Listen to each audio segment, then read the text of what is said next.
America ఇటీవల కాలంలో Venezuela పైన బెదిరింపు దాడులు చేసింది. ఆ తర్వాత డెన్మార్క్ని గ్రీన్లాండ్ విషయంలో బెదిరించింది. దాని తర్వాత యూరోపియన్ యూనియన్లో ఉన్న దేశాలని కదిలిపోయింది. అవి యూరోపియన్ యూనియన్లో 27 దేశాల సభ్య కూటమికి బ్రిటన్ తోడు కావటం వల్ల యూరప్ ఖండానికి ఉత్తర అమెరికా ఖండానికి మధ్య ఈ డొనాల్డ్ ట్రంప్కి మరియు డెన్మార్క్కి మధ్య కొంత వివాదం ఏర్పడింది. ఆ సమయంలో ఇతను క్యూబా విషయంలో పక్కన ఉన్న వెనిజులాకు పక్కన ఉన్న కొలంబియా విషయంలో కొంత బెదిరింపు ధోరణులు అవలంబించాడు. అయితే అంతకంటే ముందు 2025 సంవత్సరంలో పనామా దేశాన్ని కూడా ఇదే విధంగా చేశాడు. ఆ తర్వాత దక్షిణ అమెరికాలో వెనిజులా పైన విరుచుపడ్డాడు మొన్న. ఇప్పుడు రీసెంట్గా పశ్చిమ ఆసియా ఖండంలో పశ్చిమ భాగంలో ఉన్న ఒక దేశం, అంటే చమురు నిల్వలు మరియు సహజ వాయువు నిల్వలు కలిగిన టాప్ 5 దేశాల్లో ఒకటి దీనిని బెదిరిస్తుంది ఇటీవల కాలంలో.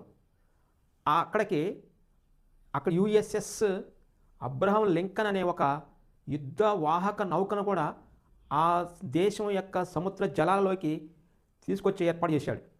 ఈ క్రమంలో మనకి ఎగ్జామ్లో 2020 నుంచి 25 మధ్యలో సివిల్ సర్వీస్ ఎగ్జామ్లో ఆఫ్ఘనిస్తాన్ మరియు ఇరాక్ ఈ 3 దేశాల మధ్యలో ప్రతి సంవత్సరం బిట్స్ రిపీట్ అయినాయి.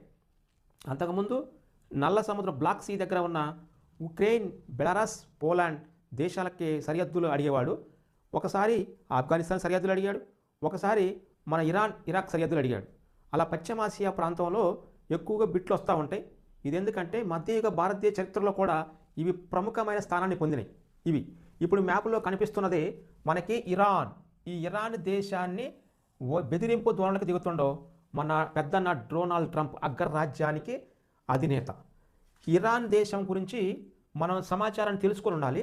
ఇరాన్కి సమాచారం తెలుసుకునే ముందుగా దీనిలో ఎక్కువగా ఇంపార్టెంట్గా ఉండే అంశం మనకి దగ్గరగా ఉంటుంది.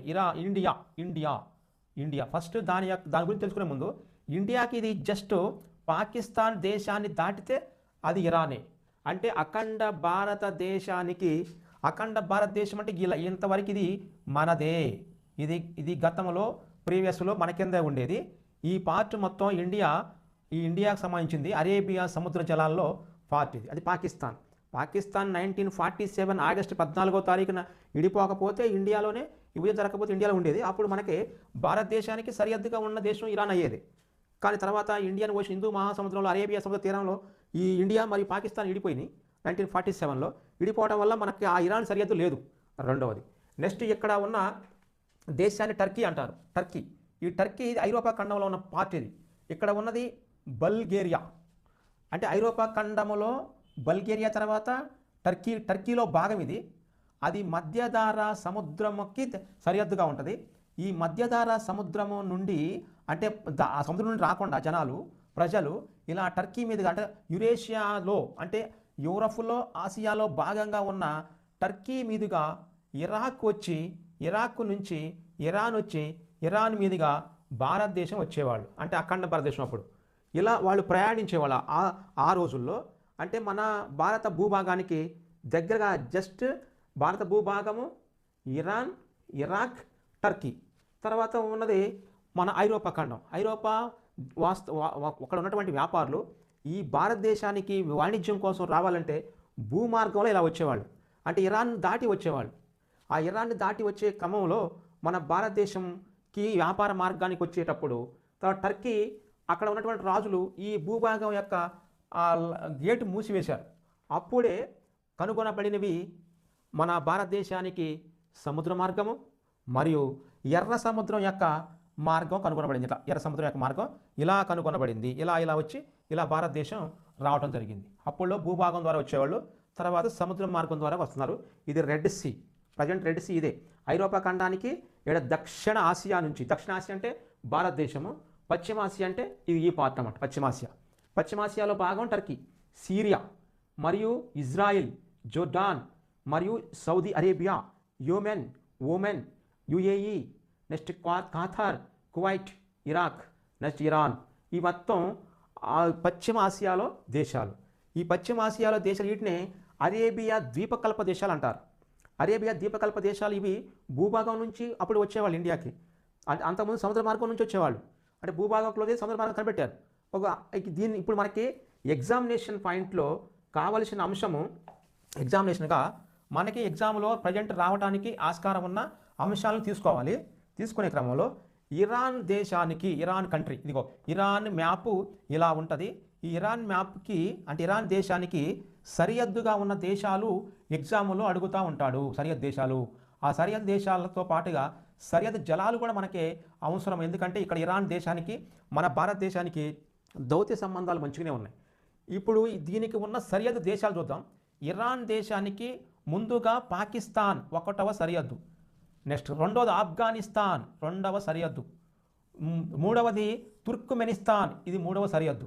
అంటే ఇటువైపున పశ్చిమ వైపున స్థాన్, తుర్క్మెనిస్తాన్, ఆఫ్ఘనిస్తాన్, పాకిస్తాన్ అన్నీ ISTAN వస్తాయి. ISTAN స్థాన్ అలా వస్తుంటాయి. అంటే తుర్క్మెనిస్తాన్, ఆఫ్ఘనిస్తాన్, పాకిస్తాన్ అవి సరిహద్దుగా ఉంటాయి. ఇరాన్ దేశానికి సరిహద్దు దేశం కానిదంటాడు, లేదా సరిహద్దు దేశాలు అంటాడు. నెక్స్ట్ ఇటువైపున అజర్బైజాన్ 4వది, నెక్స్ట్ ఆర్మేనియా 5వది, నెక్స్ట్ టర్కీ, నెక్స్ట్ 6వది. టర్కీ దేశం కూడా ఇరాన్కి సరిహద్దుదే. 7వది ఇరాక్. ఇలా 7 దేశాలతో భూ సరిహద్దుని పంచుకునే దేశాన్ని ఇరాన్ అంటాం. ఇరాన్ పాకిస్తాన్ని సరిహద్దు, ఆఫ్ఘనిస్తాన్, తుర్క్మెనిస్తాన్ గుర్తుంచుకోవాలి. ఎగ్జామ్లో అడుగుతుంటారు, అన్ని స్థానాలే ఉంటాయి. అదే ఉజ్బెకిస్తాన్, తజకిస్తాన్ అనే కొంచెం పైకి ఉంటాయి, కజకిస్తాన్ అవన్నీ. ఇప్పుడు మనకి ఈ మ్యాప్ ప్రకారం చూస్తే పాక్, ఆఫ్ఘనిస్తాన్, తుర్కు వాటితో పాటుగా అజర్బైజాన్ 2 ఆలు ఉంటాయి. ఆర్మేనియా, అజర్బైజాన్, నెక్స్ట్ టర్కీ, తర్వాత ఇరాక్. ఇవి భూ సరిహద్దులు పంచుకునే దేశాలు 7. ఇరాన్ని 7 దేశాలు సరిహద్దు పంచుకుంటాయి. ఇక ఇరాన్కి సరిహద్దుగా 7 దేశాలు పంచుకుంటే సముద్ర మార్గంలో సముద్ర జలాలు 2 సముద్ర జలాలు పంచుకుంటాయి. ఒకటేమో హిందూ మహాసముద్రము, దీనిలో ఒక సముద్ర భాగం ఒడ్డు ఉంటుంది. నెక్స్ట్ ఈ హిందూ మహాసముద్రంలో ఇటు పక్క భాగాన్ని అరేబియా సముద్రం అంటాం. ఈ అరేబియా సముద్రానికి ఇక్కడ ఉన్న ఓమన్ దేశానికి మరియు ఇరాన్ దేశానికి దగ్గరగా ఉన్న సముద్ర జలాలని ఓమన్ గల్ఫ్ అంటారు. లేదా ఓమన్ గల్ఫ్ ఆఫ్ ఓమన్ అంటారు. Gulf of ఓమన్. ఇలా ఇండియన్ ఓషన్, హిందూ మహాసముద్రంలో అరేబియా సముద్ర జలాలలో ఓమన్ దేశానికి, ఇరాన్ దేశానికి మధ్యగా ఇటువైపున ఇరాన్ దేశానికి ఆగ్నేయ వైపున ఓమన్ గల్ఫ్ ఉంటుంది.